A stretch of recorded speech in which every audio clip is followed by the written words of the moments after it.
2023년 7월 13일 아날리사 토레스 판사의 경우는 리플이 거래소에서 XRP를 판매하는 것은 증권이 아니라고 판결을 하면서 리플사에게 중요한 승리를 안겨주게 됩니다. 하지만 기관 판매에 대해서는 증권법 위반으로 인정하게 되죠. 2023년 10월 4일에는 싱가포르에서 리플 지사가 운영 허가를 받으며 XRP 거래량이 급증하게 되면서 2024년 2월 27일 날 SEC는 리플에 대해 20억 달러의 벌금을 요구, 2024년 4월 22일 리플은 SEC의 벌금 요구에 반대하는 의견을 제출하며 1천만 달러의 벌금을 제한하게 됩니다.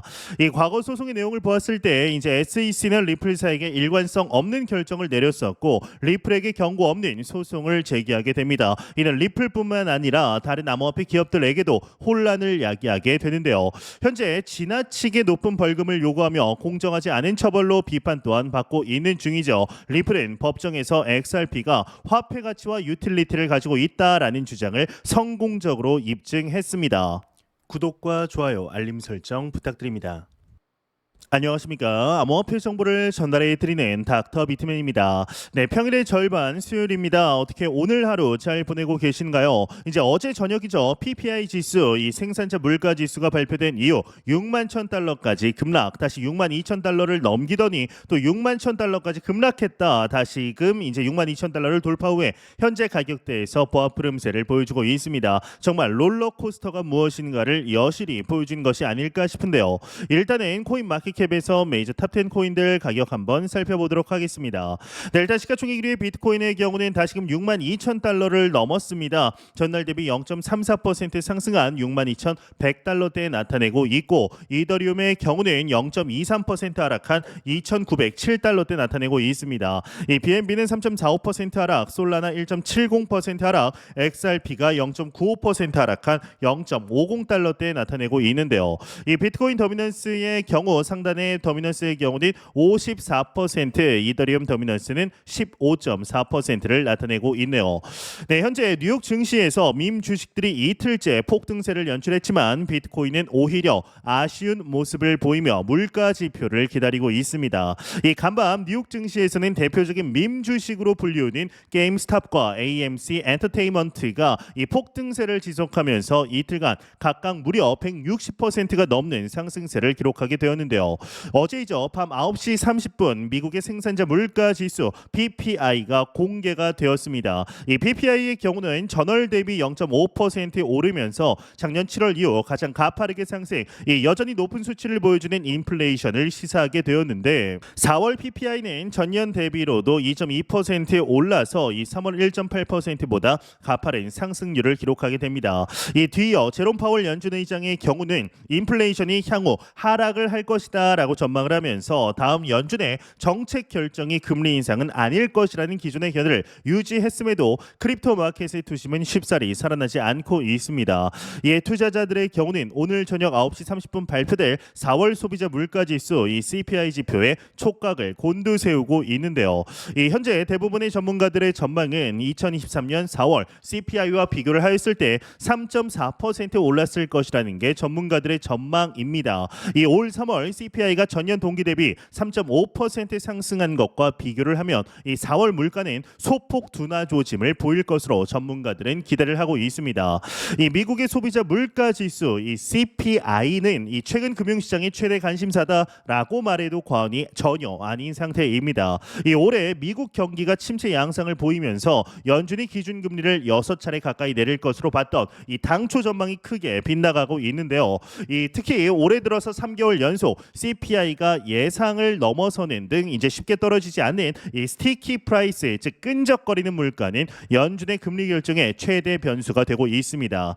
일각에서는 금리 인상 기조를 보일 것이라는 관측까지 제기가 되고 있지만 이 4월 고용 지표가 둔화한 것으로 나타나 우려가 다소 가라앉는 분위기인데, 이 한국 시간으로 오늘 밤 9시 30분 이 4월 물가 지표가 전망치에 부합할 경우 금리 인하 기대를 이어갈 수 있다라는 관측이 나오게 됩니다. 됩니다. 이 미 증권사 TD 시큐리티의 경우는 4월 CPI 보고서는 올해 금리 인하가 있을 것이라는 전망을 강화하는 데 도움이 될 것이라고 설명을 하였는데요. 이 최근 주식과 채권 시장에서도 금리 인하에 대한 기대감이 감지되고 있는 상황이죠. 이에 비트코인에 대한 분석들 지속적으로 나오고 있습니다. 이 비트코인이 미 대선까지 다지기 국면에 들어갈 가능성이 있다라고 하는데 미 대선이 11월이죠. 통상 과거 반감기 이후 사이클을 보게 되면 어느 정도 맞아떨어지는 것으로 보이는데요. 자세한 내용 함께 보도록 하겠습니다.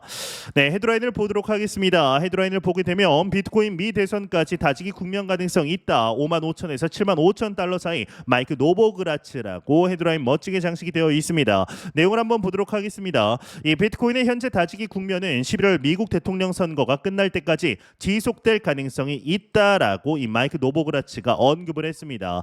이 블록 윅스에 따르면 이날 분기 실적 보고 자리에서 비트코인이 단기적으로 55,000에서 75,000달러 범위에 계속 머무를 수 있을 것으로 믿는다라면서 노보그라츠는 나는 아마도 비트코인이 그 범위에 있을 것으로 보인다. 확실하게 이번 분기와 다음 분기에 경제가 마침내 둔화되면서 연준이 금리 인하를 시작하거나 선거가 끝날 때까지다라고 이야기를 하고 있습니다. 또한 노보그라츠의 경우는 얼마 전이죠. 이 조 바이든 대통령이 미국 하원을 통과한 이 암호화폐 친화적 결의안에 대한 거부권 행사 입장을 밝힌 데 있어서 이는 불공정하다. 암호화폐를 지지하는 많은 민주당원들이 있다. 그러나 상원은행위원회 엘리자베스 워런과 게리 겐슬러 그리고 몇몇 다른 사람들이 권한을 장악하고 있다라고 이야기를 하고 있습니다. 이제 여기서 말한 이 친화적 결의안에 대한 거부권 행사 입장을 밝힌 데에는 뭐 이 내용은 아시는 분들은 아시겠지만 암호화폐 커스터디 기업의 이 기업이 커스터디를 이제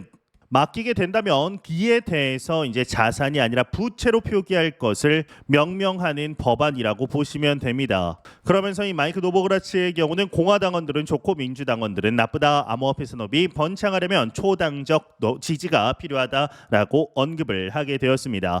이 외의 내용은 뭐 그렇게 중요하진 않아서 넘어가도록 하겠습니다. 네, 현재 비트코인의 가격을 두고 왈가왈부가 상당히 심한 상태입니다. 더욱더 높게 상승을 할 것이다. 아니다. 이제 54,000달러까지 심지어는 49,000달러대까지 하락을 할 것이다 라는 전망들이 같은 비트코인을 두고서도 상당히 다른 상태인데 이 말인 즉슨 단기적인 중단기적인 가격 추이는 아무도 정확하게 알 수가 없다라는 것이죠. 이에 이제 피터 브렌트라는 글로벌 애널리스트가 비트코인 업계에서 가장 신뢰받는 투자자 중 한 명이라고 불리우는 이 이제 피터 브렌트의 경우는 이번에 상당히 주목할 만한 트윗을 좀 남겼습니다. 내용을 보게 되면은 앞으로의 비트코인의 가격 예측과 현재 상황에 대한 인식을 넓히는 계기가 될 텐데 이 피터 브렌트는 지난 반세기 동안 선물 시장에서 거래하며 이 최고의 트레이더들은 기술적으로든 글로벌 거시적 관점에서든 자신이 베팅한 반대편에 있는 사람들의 생각에 진심으로 관심을 기울였다라고 말을 합니다. 이제 저는 이 부분에 개인적인 경험에 근거해서 매우 큰 공감을 합니다. 이 투자로 돈을 벌었던 시기를 생각해 보면 나와 정반대의 입장에 선 사람들의 의견을 들었을 때였습니다. 이 놀랍게도 확증 편향은 돈을 버는 것보다 잃게 되는 경향성을 보여주게 되는데요. 이 사람은 자신과 다른 생각을 받아들이기보다 자신이 옳다고 생각했던 것에 뒷받침하는 근거들을 찾는 경향이 있기 때문입니다. 여기에 빠지면 돈 버는 일이 사실상 불가능해진다라고 보시면 되는데 그러면서 동시에 뼈 때리는 질문을 합니다. 이 비트코인 현물 ETF와 인플레이션을 감안한 비트코인 가격, 이 반감기를 생각할 때 왜 비트코인이 새로운 신고점으로의 추세 전환을 하지 않느냐라는 겁니다. 실제로 이 피터 브렌트가 보여준 차트상으로는 신고점 달성에 실패한 모습을 보여주고 있는데요. 이에 한 트위터리안의 경우는 비트코인의 반감기를 지난 지 100시간도 안 됐고 역사적으로 반감기 이후 신고점은 9에서 18개월간 상승을 했다라고 이야기를 합니다. 이 사실을 이 피터 브렌트가 이야기를 한 건 모르고 이야기한 건 아닐 겁니다. 다만 이 피터 브렌트는 비트코인이 여러 격포제에도 불구하고 제대로 된 상승을 하지 못한다라는 사실에 의아한 것으로 보입니다. 실제로 연초에는 예상보다 비트코인 불장이 빨리 올 수도 있다라는 전망이 많았었죠. 물론 그렇다고 해서 피터 브렌트가 비트코인에 대해서 이제 비트는 끝났다라고 말하는 건 아닙니다. 그는 단순히 이런 현상을 관찰한 것이고 비트코인은 여전히 자신의 가장 큰 개인 투자 자산 중 하나임을 강조합니다. 그렇다면 다시 한번 질문을 던져 봅니다. 왜 비트코인은 이런 격포제에도 불구하고 더 큰 상승을 하지 못하는 걸까요? 이제 저는 사이클의 모든 답이 있다고 봅니다. 비트코인은 그간 많은 호재와 악재들이 있어 왔습니다. 그런데도 결국 시기가 되면 올랐습니다. 이 비트코인이 반감기를 지난 지금 시점은 이제 앞으로 6개월 이후부터 본격적인 불장으로 가기 위한 매우 중요한 준비 기간입니다. 어쩌면 비트코인이 투자자들이 올라탈 수 있는 시간을 주는 기간이라 할 수 있겠습니다. 그때까지는 상승을 위한 에너지를 계속해서 응축할 겁니다. 하락을 한다면 그만큼 상승 탄성이 강해질 겁니다. 오히려 반감기 이후 과도하게 오르는 것이 새로운 신고점을 낮추는 요인이 될 수도 있겠죠. 최대한 완만하게 재미없게 가야 본 불장에서 크게 상승을 한다라고 생각을 하고 있고, 저는 이번 상승장의 신고점을 여전히 20에서 30만 불 사이로 보고 있습니다. 과연 앞으로 비트코인의 가격이 어떻게 진행이 되게 될 것인지 충분히 기대해 볼 만하지 않을까. 이 크리스마스이죠. 12월 25일에 현재 비트코인 가격인 62,000달러를 본다면 우리는 어떠한 생각을 하게 될지 조금만 생각해 보면 답이 나오지 않을까라는 생각이 듭니다. 이제 이런 소식과 더불어서 리플의 최고 법률 책임자 이 스튜어트 알데로티의 경우는 이 미국 증권거래위원회 SEC의 이제 불공정한 처리 방식을 비판하게 되었습니다. 이 알데로티는 리플 대 SEC 사건에서 SEC의 행동을 부당하다고 지적하며 이는 로빈후드와 코인베이스와 같은 다른 암호화폐 기업들에게도 광범위하게 영향을 미친다라고 언급을 하게 됩니다. 이 알데로티는 SEC가 리플 사건을 처리하는 과정에서 일관성이 없고 임의적인 결정을 내렸다라고 주장을 하게 되는데, 리플은 법적인 조치를 통해 민감한 재무 문서를 봉인하고 비즈니스 이해관계와 기밀성을 유지하려는 이 시도를 벌이고 있다라는 것이죠. 또한 SEC는 리플사에게 20억 달러에 달하는 벌금과 회사의 수익, 비용, 그리고 기관에게 판매된 XRP 할인율 등의 민감한 정보를 요구하고 있고, 이 리플은 이제 문서 봉인을 요청을 통해 제3자 금융기관과 고객, 직원의 신원을 보호하려고 한다. 이러한 정보 공개가 정당한 사생활 보호와 비즈니스 관계에 해를 끼칠 수 있다라고 주장을 하게 되는데, 즉 이러한 공개들이 파트너들에게 영향을 미칠 뿐만 아니라 시장의 효과적인 운영을 방해할 수 있다라고 주장을 하는 것입니다. 이 리플사는 지난 몇 년간 SEC와의 소송에서 여러 불합리한 상황을 겪어왔습니다. 이 소송을 타임라인별로 정리를 해보자면 2020년 12월 21일 SEC의 경우는 리플사와 CEO 브래드 갈링하우스, 이 공동 창립자 크리스 라센을 상대로 미등록 증권 판매 혐의 소송을 제기하게 되었습니다. 2021년 3월 22일 사라 넷번 판사의 경우는 XRP가 화폐 가치와 유틸리티를 가지고 있다라고 판결을 하게 되며, 2022년 9월 17일 약식 판결을 위해 리플과 SEC의 경우는 문서를 제출했고, 2023년 7월 13일 아날리사 토레스 판사의 경우는 리플이 거래소에서 XRP를 판매하는 것은 증권이 아니라고 판결을 하며 이 리플사에게 중요한 승리를 안겨주게 됩니다. 하지만 기관 판매에 대해서는 증권법 위반으로 인정을 하게 되죠. 2023년 10월 4일 싱가포르에서 리플 지사가 운영 허가를 받으며 XRP 거래량이 급증하게 되며, 2024년 2월 27일 SEC는 리플에 대해 20억 달러의 벌금을 요구, 2024년 4월 22일 리플은 SEC의 벌금 요구에 반대하는 의견을 제출하며 1천만 달러의 벌금을 제한하게 됩니다. 이 과거 소송의 내용들을 보았을 때 SEC는 리플사에게 일관성 없는 결정을 내렸고 리플에게 경고 없는 소송을 제기하게 됩니다. 이는 리플뿐만 아니라 다른 암호화폐 기업들에게도 혼란을 야기하게 되는데요. 현재 지나치게 높은 벌금을 요구하며 공정하지 않은 처벌로 비판 또한 받고 있는 중이죠. 리플은 법정에서 XRP가 화폐 가치와 유틸리티를 가지고 있다라는 주장을 성공적으로 입증을 했습니다. 또한 토레스 판사의 경우는 XRP의 거래소 판매가 증권 판매에 해당되지 않는다라고 판결을 함으로써 SEC의 주장이 약화되었죠. 이는 단순한 판결이 아닌 암호화폐 업계에 중요한 선례를 남기게 된 것인데요. 이 오마이 현이라고 불리는 전설적인 투자자이죠. 워렌 버핏의 격언 중에 이러한 말이 있습니다. 이 누군가 오늘 그늘에서 쉴 수 있는 것은 오래전에 나무를 심었기 때문이다.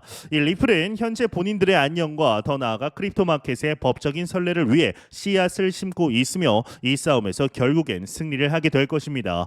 SEC의 시간 끌기 전략은 결국엔 SEC 스스로에게 불리하게 작용하게 될 텐데요. 과연 이 소송이 마무리되게 되었을 때 XRP의 가격이 어떠한 모습을 보여주게 될 것인지 충분히 기대해 볼 만하지 않나라는 생각이 듭니다. 네, 공포 탐욕 지수 한번 확인해 보도록 하겠습니다. 전날 대비 대비 2포인트 하락한 64포인트를 기록하면서 그리드 탐욕 단계 여전히 나타내고 있습니다. 이 지수는 0이면 공포, 100이면 낙관을 의미하게 되죠. 네, 현재 이제 다가오는 저녁이죠. 밤 9시 30분 CPI 소비자 물가 지수가 발표되게 됩니다. 이에 따라서 향후 FOMC에서 금리 인하 가능성이 있느냐 아니면 금리 동결을 하느냐 이 둘 중에 하나가 판가름이 날 것으로 보이는데 조금만 이제 둔화의 시그널만 나오더라도 상당히 이 위험 자산으로 불리는 크립토 마켓이나 주식 시장이 높게 상승할 가능성 점쳐지고 있습니다.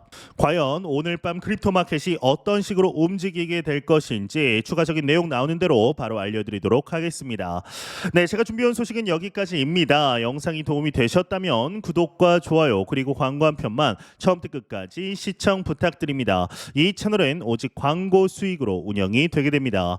항상 영상 시청해 주시는 시청자분들, 구독자분들 너무나 감사드립니다. 오늘 남은 시간 잘 마무리하시길 바라면서 저는 더욱 도움이 되는 영상으로 찾아뵙도록 하겠습니다. 지금까지 닥터 비트맨이었습니다. 감사합니다.